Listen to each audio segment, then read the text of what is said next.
वालेकुम। Political verdict में खुशामदीद। बात शुरू करते हैं पाकिस्तान के जो मौजूदा हालात हैं उससे हवाले से। सुहेल वड़ाई साहब ने अपने 2 दिन कबल के कालम में लिखा है कि मुक़्तदर हलकों ने सन 2018 के इलेक्शन से कबल 2 बड़ी ताकतों के साथ, सियासी ताकतों के साथ बातचीत शुरू की।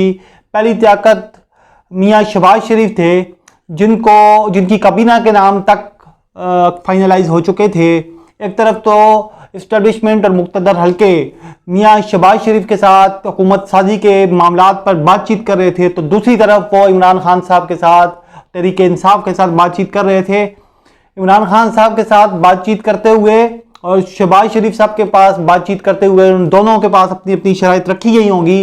सुहेल वड़ाई साहब का कहना यह है, जो कि उन्होंने अपने 2 रोज़ा कबल कालम में लिखा है, कि वज़ीर शहबाज शरीफ के साथ उनका मुतालबा यह था कि आप अपने सियासी बयानिए वोट को इज्जत दो से दस्तबरदार हो जाएं, और दूसरा बयानिया कि आप नवाज शरीफ वज़ीर आज़म के बयानिए से आप अगर हट जाएं तो हम आपकी हुकूमत साजी में मदद करेंगे। और जहाँ तक क्या इस्टेब्लिशमेंट ने और मुक़्तदर हलकों ने कि शहबाज शरीफ के साथ उनकी काबीना के नाम भी फाइनलाइज कर लिए, लेकिन शहबाज शरीफ ने यह कहकर इनकार कर दिया कि वो अपने भाई की पीठ में छुरा नहीं घोंपेंगे। ये वो कॉलम है जो 2 दिन पहले सुहेल वड़ाई साहब ने लिखा है, और ये कॉलम इस वक्त जुबान ज़रियाम है।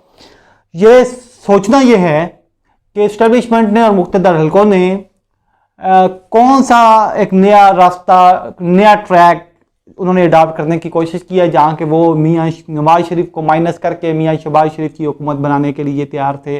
और 2018 में उन्होंने उनके काबीना तक के नाम फाइनलाइज कर लिए, जबकि शहबाज शरीफ ने जब इनकार कर दिया कि वो अपनी भाई की पीठ में छुरा नहीं घोंपेंगे, तो उसके बाद उन्होंने इमरान खान साहब के साथ अपनी डील फाइनल करते हुए उनकी हुकूमत बना दी।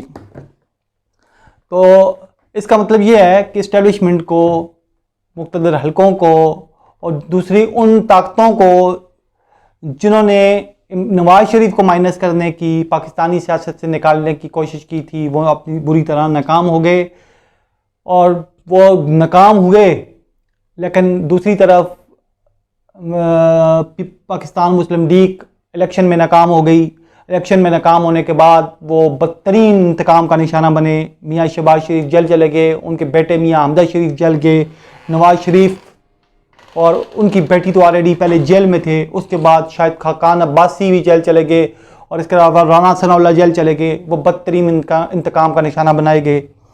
अब गुजारिश ये है, अब जबकि 25 तारीख आने को है और 25 तारीख फैसला होना है उस FIA की रिपोर्ट के हवाले से, जिसमें जहांगीर तरीन, खुसरो बख्तियार, मून सिलाई और दूसरे लोगों के नाम हैं।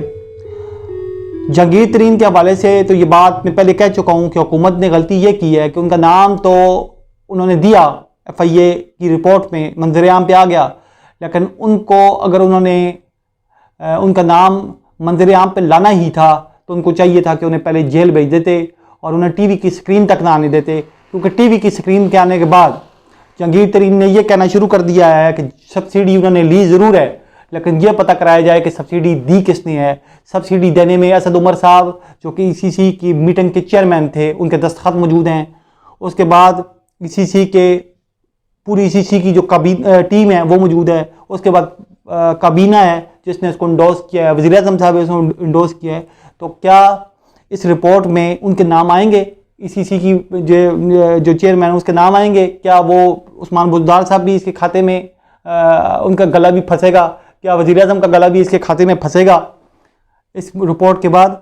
तो मेरा तो नहीं ख्याल कि उनका गला किसी का फंसेगा, लेकिन यह है कि जहांगीर तरीन को फंसाने की कोशिश की गई है। खुसरो बख्तियार के हवाले से मामले खुसूसी बराए एहतसाब शहजाद अकबर साहब ये फरमा चुके हैं कि उनका कोई ताल्लुक़ नहीं है चीनी माफिया के साथ, चीनी की सब्सिडी के साथ।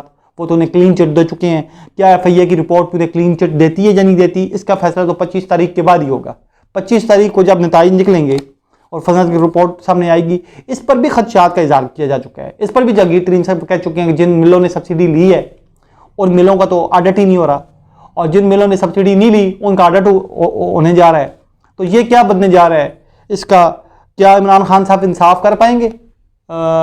जबकि उन्होंने ये रिपोर्ट मंजिल आम पे लाई है कि वो जहांगीर तरीन को खुसरो बख्तियार को तो ऑलरेडी इकोनॉमिक अफेयर्स का मिनिस्टर बना चुके हैं। उसके बाद लॉकडाउन की सूरत हाल है। आज के प्रोग्राम में लॉकडाउन के मुतालिक बात करना इसलिए ज़रूरी है कि हुकूमत और उलमाए दीन के दरमियान एक दरमियानी अंडरस्टैंडिंग पाई जाती है कि वो कुछ 20 नकाती एजेंडा है जिसके ऊपर उन्होंने आपस में अंडरस्टैंडिंग किया कि रमज़ानुल मुबारक में उस 20 नकाती एजेंडे के नीचे लॉकडाउन परफॉर्म किया जाएगा, लॉकडाउन होगा। और हुकूमत ने ये कहा कि अगर उसको फॉलो नहीं किया गया, उस तरीक़ाकार को फॉलो नहीं किया गया, उस प्रोटोकॉल्स को फॉलो नहीं किया गया, तो फिर हुकूमत मजबूर हो जाएगी कि वो मसाजिद को बंद कर दे। मसाजिद को बंद करने के बाद रद्द-ए-अमल क्या होगा, ये रमज़ान करीम में देखने का मौका होगा।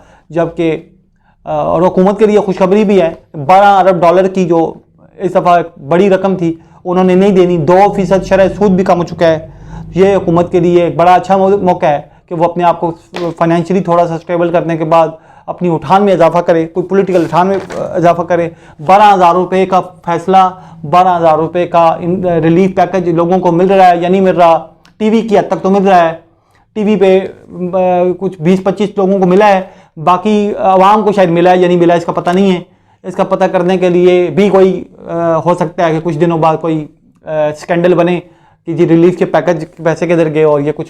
उसके बाद दुनिया में तेल की गिरती हुई कीमतों की सूरत हाल है। डॉलर के बारे में कहा जा रहा है कि डॉलर अपनी इंतहाई सतह से नीचे गिर जाएगा, और ये कहा जा रहा है कि अमेरिका की इकोनॉमी क्लैप्स होने जा रही है, चीन सुपर पावर बनने जा रहा है। इस सारे मंजरनामे के पीछे, आलमी मंजरनामे के पीछे क्या है, ये देखेंगे, इसके ऊपर बातचीत करेंगे अगले प्रोग्राम में। अगर आपने ये चैनल सब्सक्राइब नहीं किया हुआ तो उसको सब्सक्राइब कर लें, साथ में घंटी का बटन है उसको दबा दें ताकि अपडेट्स आपको मिलती रहें। अब इन वीडियोस को दूसरों के साथ शेयर भी करें। आपका बहुत शुक्रिया।